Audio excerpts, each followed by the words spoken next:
Welcome to the Real Estate Way to Wealth and Freedom podcast with Jacob Ayers, providing actionable content to help you along your journey to financial freedom through real estate investing. As the premier asset class, real estate has helped ordinary people just like you amass fortunes. The benefits of passive income from real estate investing will allow you to live a life you want. And now your host, entrepreneur, real estate investor, and apartment deal syndicator, Jacob Ayers. Hi, and welcome to the Real Estate Way to Wealth and Freedom podcast, episode 48. Today our guest is Whitney Nicely. Whitney is an entrepreneur who went from selling dump trucks to becoming the queen of real estate investing in East Tennessee. Whitney started to chase her passions and fine-tune her skills in the real estate market after college.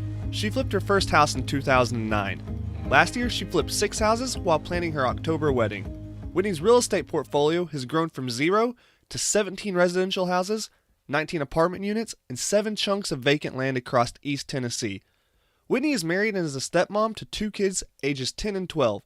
She's passionate about teaching people how to build a side business that helps them plan for retirement and doesn't break them in the process. Today I welcome on the show Whitney. Whitney, thanks for joining us.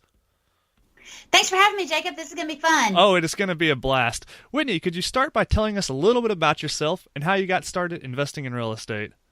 So I am the fourth generation entrepreneur in my family. My great-grandfather started a dump truck company in 1939, and when I graduated from UTK in 2007, I went to work for the family company. So our bucks have always come from trucks, but we also have been investing in real estate since about the 50s. And my family owns a large chunk of land in East Tennessee. And so I was raised as an investor's kid. I always knew that there was money in the mailbox at the first of the month. And I didn't realize bills came in the mailbox until I was in my 20s. And I was like, wait a second, Mom, why don't I have any money in the mailbox? And she was like, well, you have to buy something first.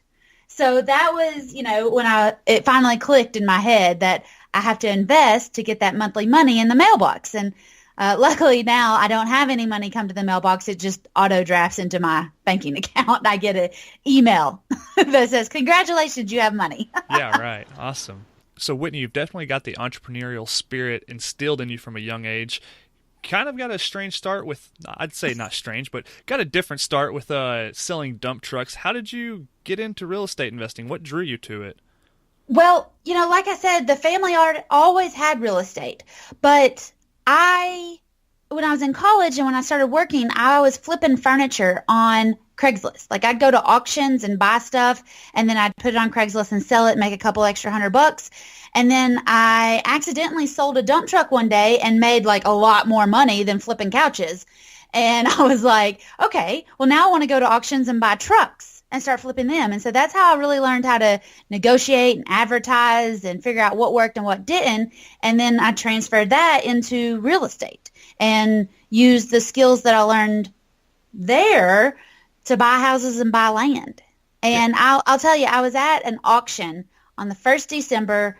Wasn't even really like a cold December day. It was a beautiful December day. And I was just hanging out at the auction because that's what I did on Saturday mornings.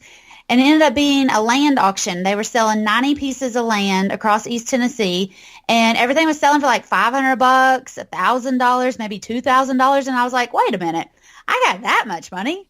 Let's see if I could buy something. So I raised my hand and bought something. And I ended up getting 1.07 acres in a failed subdivision on the river in Decatur, Tennessee. $1,200, and I was a real estate investor. So then I just started buying as much land as I could find for $1,200 or $1,500. Yeah, awesome. So you've taken that land investing, you've done some residential houses, some flips, and then gotten into apartments. So could you talk about how you've gone from your land to up to your apartments now? Well, that first piece of land, I didn't do anything with it. I still have it. It's just sitting there growing grass. But the second piece of land that I bought, I paid $1,500 for it and started renting the driveway for $250 a month. And so, in 6 months, I had all my money back, and I was like, well, this is really cool, but I wonder if I could do it bigger and better with houses. So I took my life savings and started buying houses, spent all the money I had, bought a house, started renting it, and that was fine, but it was going to take like 115 years to get all my money back and be able to do it again. Because Right. I was just throwing spaghetti against the wall. I didn't have a plan, didn't have a strategy. Nothing. So I found another house I wanted to buy, and I was out of money. And so I went and grabbed my brother's life savings and told him he was going to be my partner, and we were going to buy houses. And so I spent his life savings. And we were both broke, out of money, like nothing. And I was like, dang, I've got more stuff I need to go buy. So I joined the Real Estate Investors Association, learned a little bit about lease options, and then went to a special training. The Investor Association was having training on lease options specifically, but it was $75 to go. And I was down to my last dime. So I told the president, I was like, I'd really like to go. That sounds kind of cool or whatever, but I don't have $75. And he was like, Whitney, you need to be at this meeting. So if you go to this meeting and don't learn anything, I'll give you your $75 back. And I was like, all right, old man, I'll go to this meeting. No problem. Good.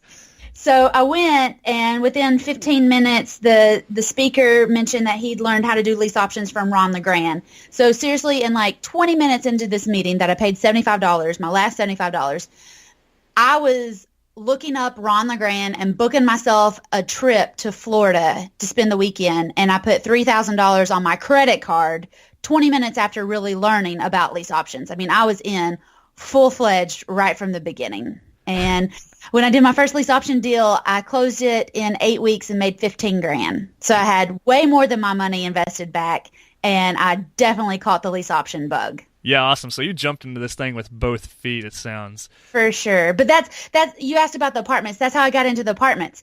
I was taking these $10,000 option fees I was getting from the houses and paying off houses also. So I was getting Whitney, lease options. About what Yeah, sorry. So let's talk about what those lease options are for the audience members that may not know. Okay, cool. Yeah.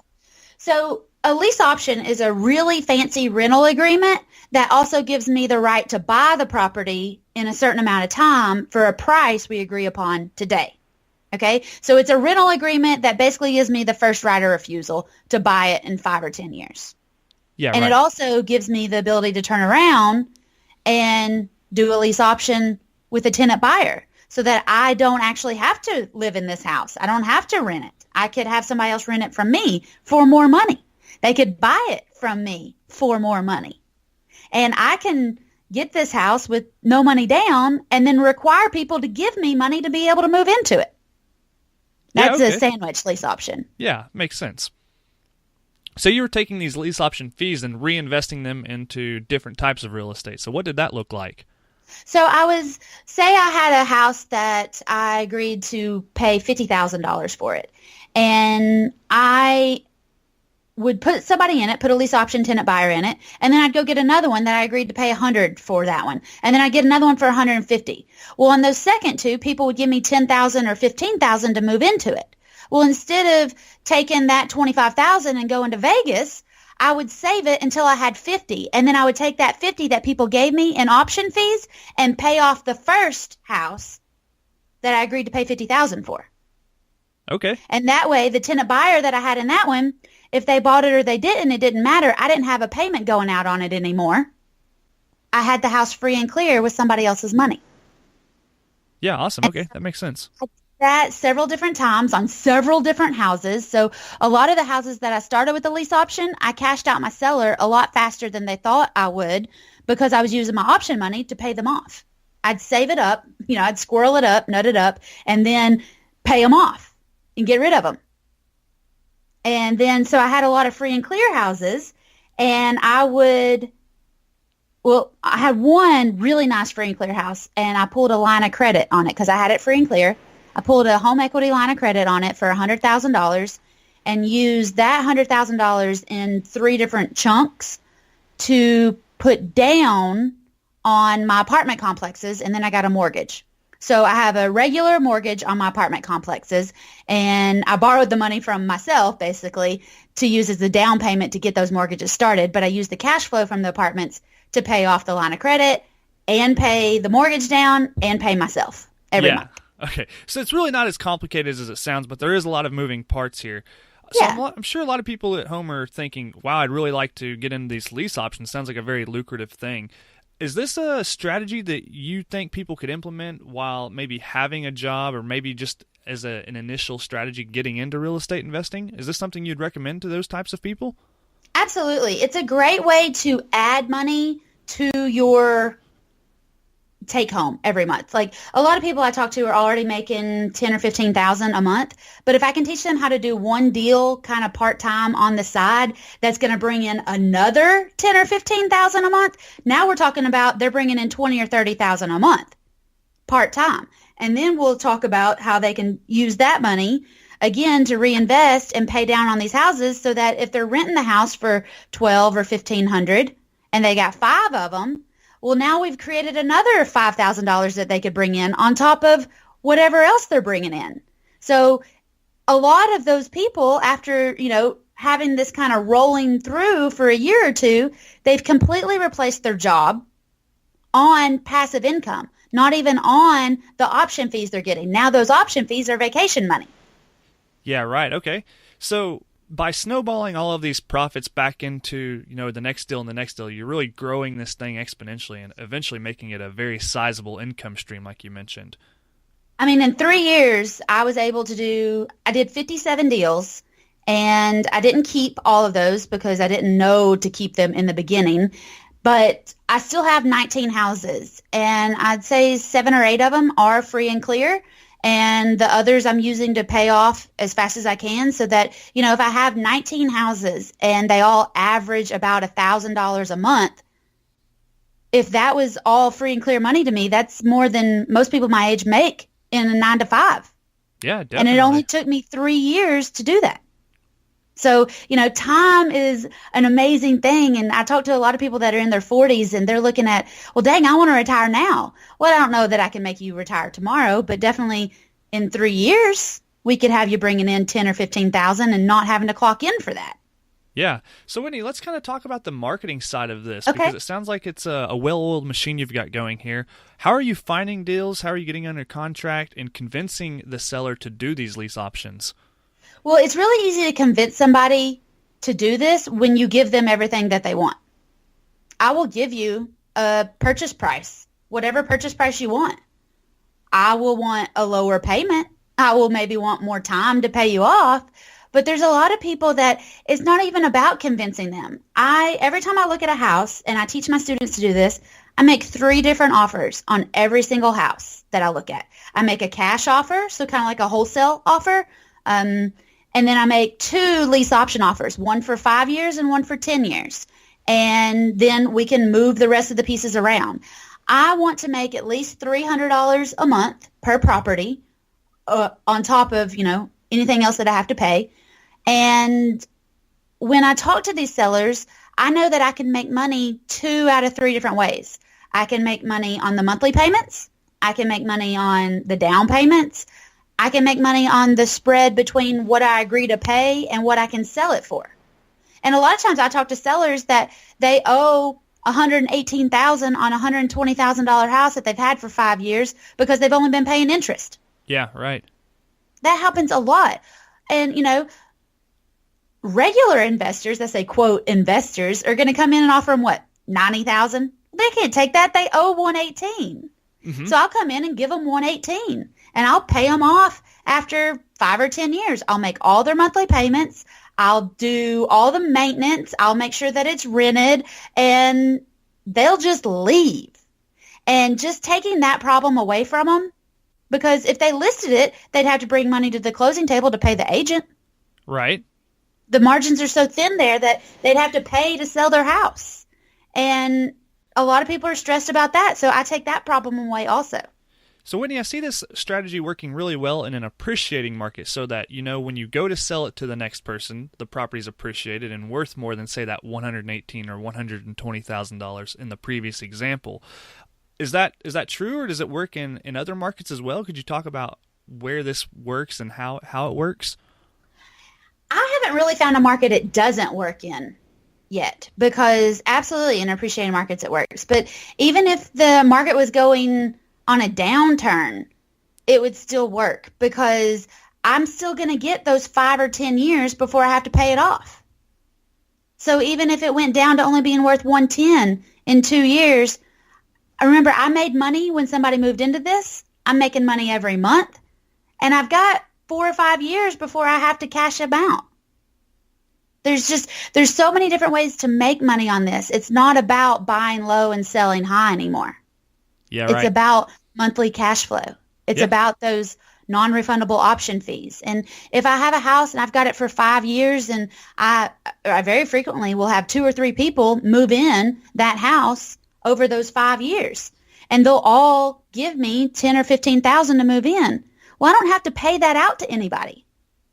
If my monthly payment on that house is $1,000, I can rent it for $1,200. I've rented a house for $1,200, and they've paid me an extra $300 a month, so $1,500, and then they left. And They then you gave just rinse and repeat, right? I rinse and repeat, put it back out there, get somebody else to give me 10 or 15, and another $1,200 or another $1,500, and go again. So are you finding these houses at discounted prices? No, And how are you finding them? I find people that are making payments on an empty house. So lots of people, I call them bridge people, right? So when you graduate college, you buy a little 2-bedroom, 1-bath because it's all you can afford. You've only got, no money to put down and blah, blah, blah, blah, blah. But then you get married and you have kids and you need a 3-bedroom, 2-bath, right? But you keep the old 2-bedroom, 1-bath because you got buddies that need to live there. Or you think, oh, it'll just rent. That's no big deal. And then something happens and you have a parent or an in-law that has to move in, or the kids are getting bigger, so now we need a 4-bedroom, 3-bath house, but we keep the other 2 in our bridge program, right? Okay. And something happens, you're trying to climb the corporate ladder. The kids have ball. They've got dance. The parents need you to do this. You want to do that. One of your tenants moves out, and you know what? Instead of going and over there and figuring out what needs to be done and renting it again, let's just make the payment this month and not worry about it. Oh, let's just make the payment again next month and not worry about it. Oh, 6 months later, we're still making the payment on it, and holy crap, now what are we going to do with it? And that's where I come in. Don't worry about it. I'll take care of it. I'll start making this payment for you. Whatever's wrong, I'll fix it, or I'll sell it the way it is. You just go on, live your life, and I'll let you know when I got you a big check and I can cash out this deal. Okay. And makes people sense. love it. You're really being a problem solver at that point. People love it because a lot of people end up in that situation where they're making payments on an empty house because it's just easier to skip vacation or not get a new car and just make that payment than to go over there and face the facts on what needs to be done. Yeah, right. Just looking for a way out, and you're their way. That's right. And those people, they don't care about the house. They don't live in it. It's empty. They've moved on. They really just do not care about it. And the problem there is those monthly payments. So I don't have to put any money down because that's not their need. They don't need any money. They just need somebody to take this monthly headache away from them. Yeah. Hi. Yeah. I'm here. Absolutely. That makes a lot of sense. So, Whitney, let's talk about those people who are sitting on the sidelines thinking about implementing this strategy. Is there really any kind of expertise or anything they need to know? I mean, obviously, you probably don't need any kind of certifications, or you don't need your real estate license to do something like this. What kind of experience or know-how would you recommend the listener who's thinking about starting this strategy have? I have a real estate license, but only because I like to have licenses. I've got an auction license, I've got a general contractor's license, and I've got a marriage license. But, you don't need, there's not a license to buy houses. There's a license to represent other people when they're buying and selling houses, but there's no special license that you need to do this. I teach a course on how to do this because we talked about time also, In the time, you could go figure this out. You could watch a bunch of YouTube videos and you could figure it out. Or you could get with somebody that does lease options and have a deal done in 2 weeks. Yeah, well, I'm a huge proponent of having a mentor. Like you said, it saves time, and it's better to learn from somebody else's mistakes than learn from your own. So, yeah, definitely. Absolutely. Yeah. I can't think of any kinds of books or anything out there on it that'll be like the whole thing that you need. I have a workbook in my program, but even just having the workbook without the videos would not get you to a deal, I don't think. Yeah. So, Whitney, you've found a really good strategy that's working for you, and that is lease options. But it sounds like you've kind of started to invest in some apartments. So can we talk about what those deals look like and kind of dive into that side of things? So the most expensive house I ever bought was $225,000. And the most expensive apartment I ever bought was $225,000. So in my apartments, I've got 11 units, and they each pay about $525 a month. The house rented for $1,200 a month. So would you rather, for the same exact amount of money, get 11 people paying you $500 or one person paying you $1,200? Math's not my strong point, but I think I'm leaning towards the apartments.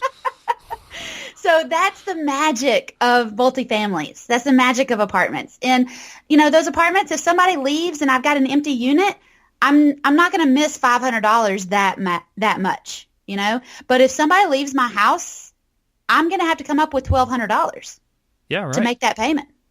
So the money works so much better. And a lot of times people talk about apartments and it's a, you know, $3 million or it's a $7.6 million project. And most people, when they're starting, they just can't comprehend that many commas. To be honest, I can't either. But you can buy multifamilies for the same price as a house. I bought a triplex for $89,000. My monthly payment on it is like less than $600. I rent each unit for $550.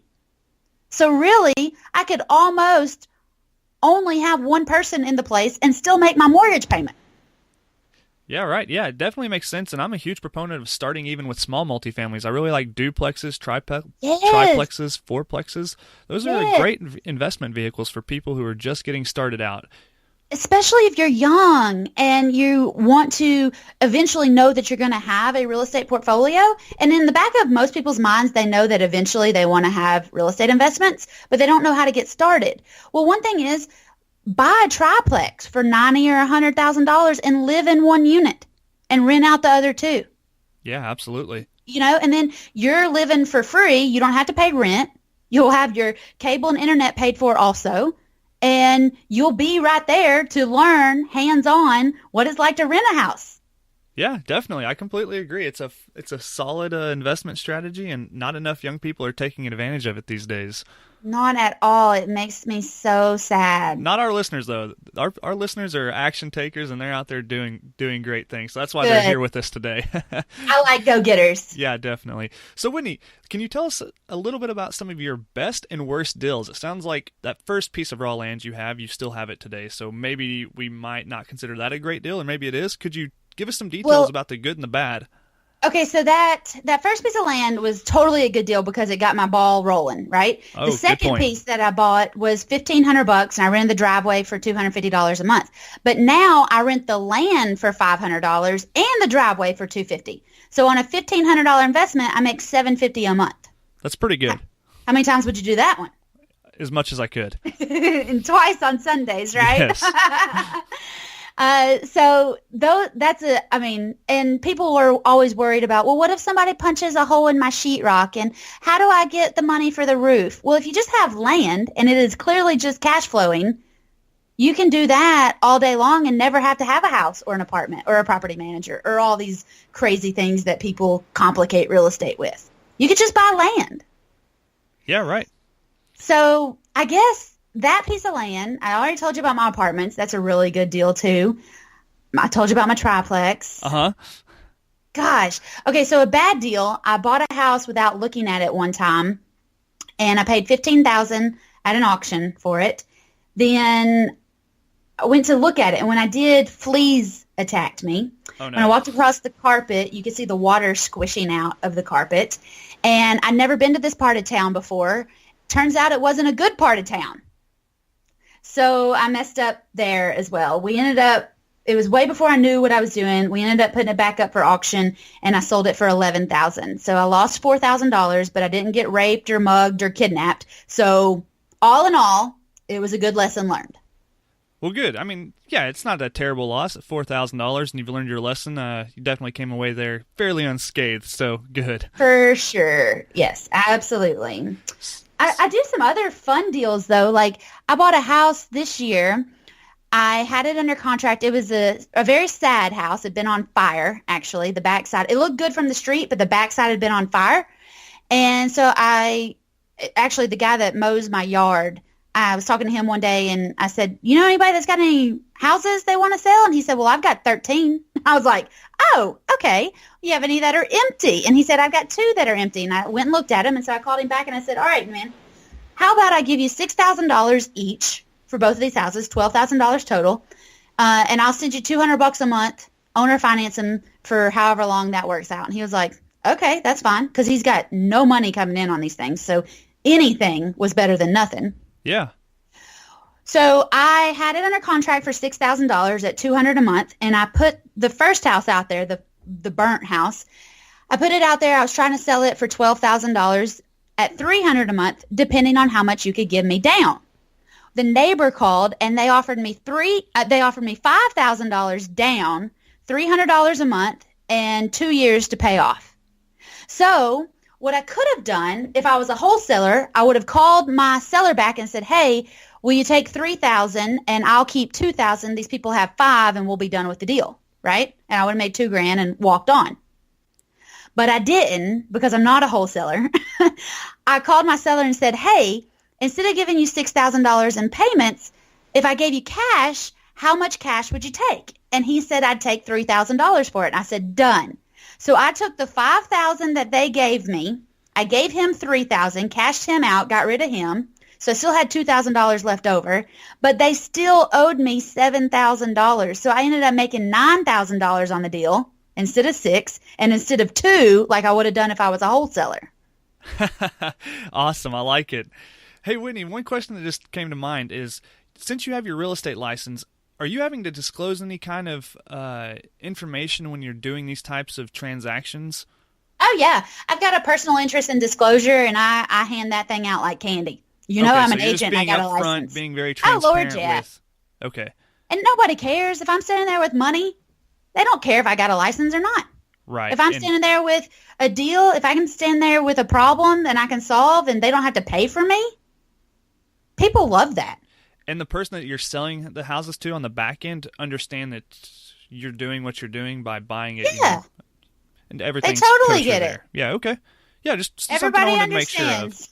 Yeah. Everybody signs off. They know I'm an agent. They know I'm trying to make money. And they know I'm an investor. Yeah. There's nothing to be ashamed of or No, hide no, from. not at all. No. Yeah, okay, Whitney, so do you have any kind of team that helps you with this whole strategy, this whole process of buying lease options, or is it just you? I was a one-woman show until a couple months ago. Okay. And I'll tell you, when I first got started, I went to that first boot camp. My boyfriend at the time told me that it wouldn't work when I got home. Nobody would work with me. Nobody was going to sell me their house like that. He basically told me that I'd wasted my money, wasted my time. I needed to give it up and come back home. So I went back home and did about 12 deals. Show him.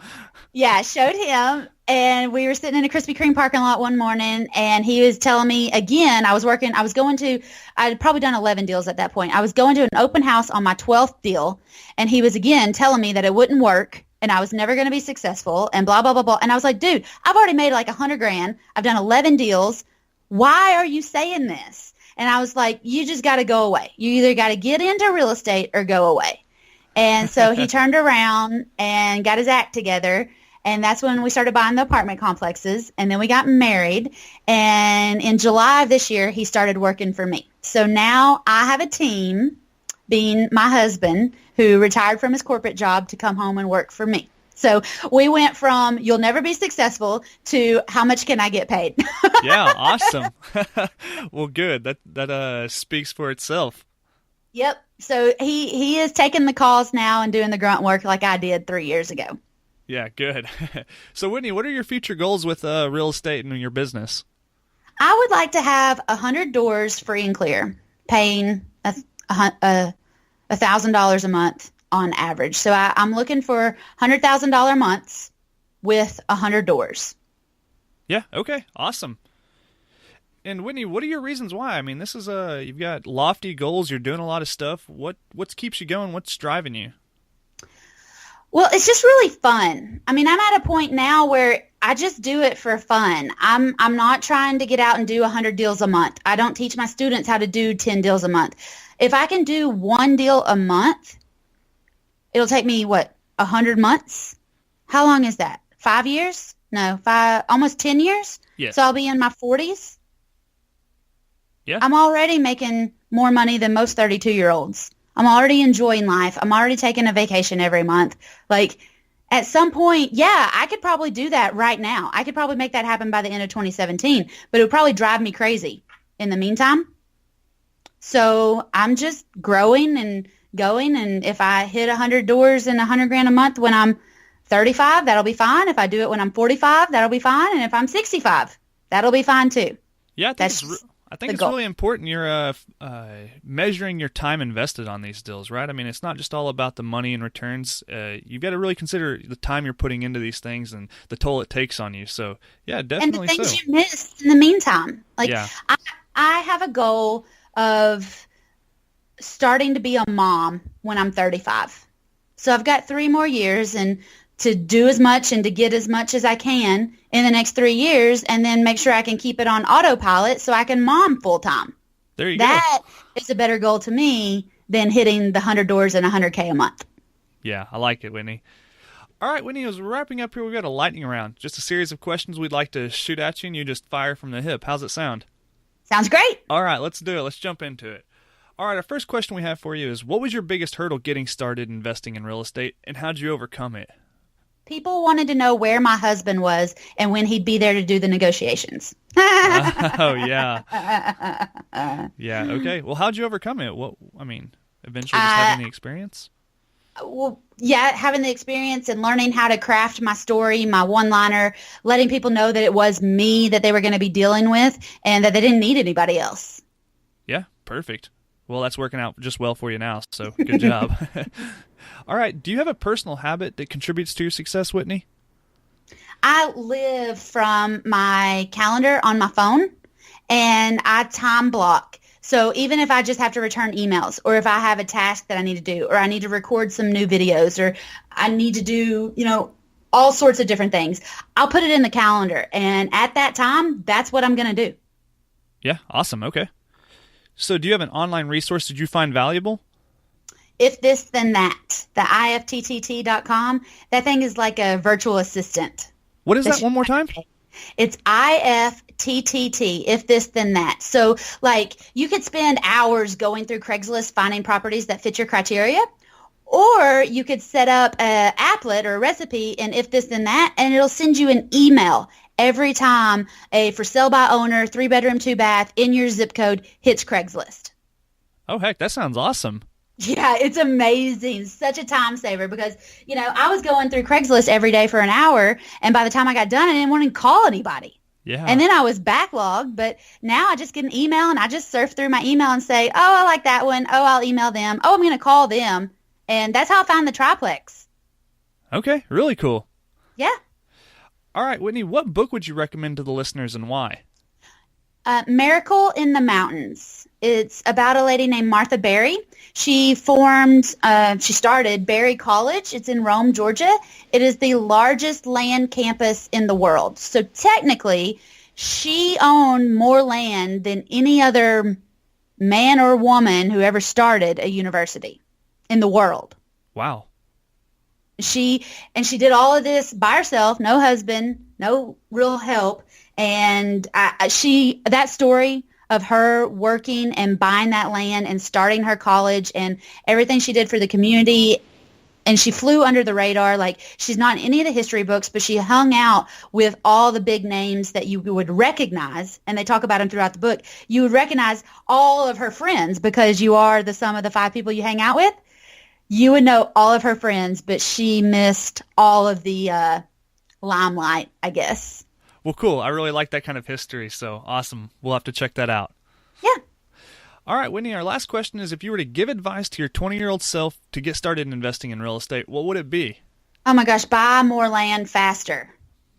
Because I didn't get started until I was 27, so I missed 7 years of buying. I could be retired. I could probably have my 100K a month by now if I'd started when I was 20. Yeah, that's a common theme amongst real estate investors is they wish they would started sooner because it's such a great thing that the only thing they wish they could have done is do it sooner, do it quicker, do more of it. The money I used to spend going out at bars and having fun and taking trips, especially through college and stuff, if I just had that money invested, I could do that now.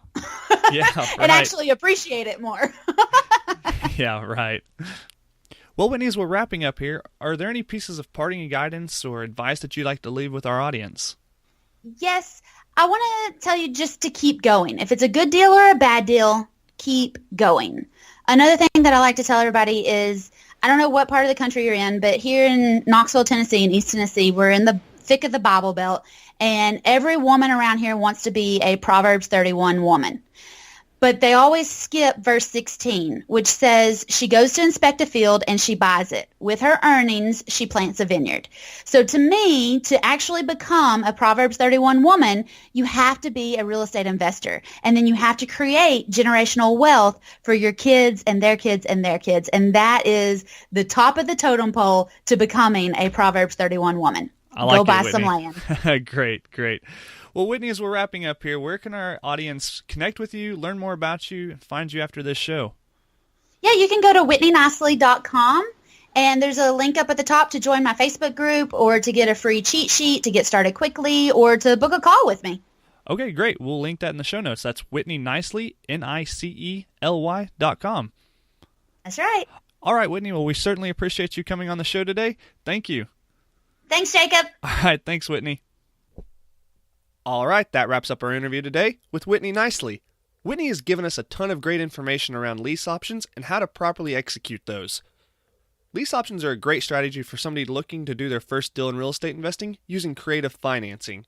If you have any questions or comments regarding lease options, feel free to reach out to Whitney and I, and we'd be happy to answer any questions we can. As always, if you have any questions or comments or want to hear something or someone specific on this show, reach out and let me know. I'd be happy to hear from you. You can contact me at www.jacobayers.com/contact or connect with me on Facebook at The Real Estate Way to Wealth and Freedom. Till next week, signing off, I'm your host, Jacob Ayers. You've been listening to the Real Estate Way to Wealth and Freedom podcast, providing you actionable content to build your real estate empire.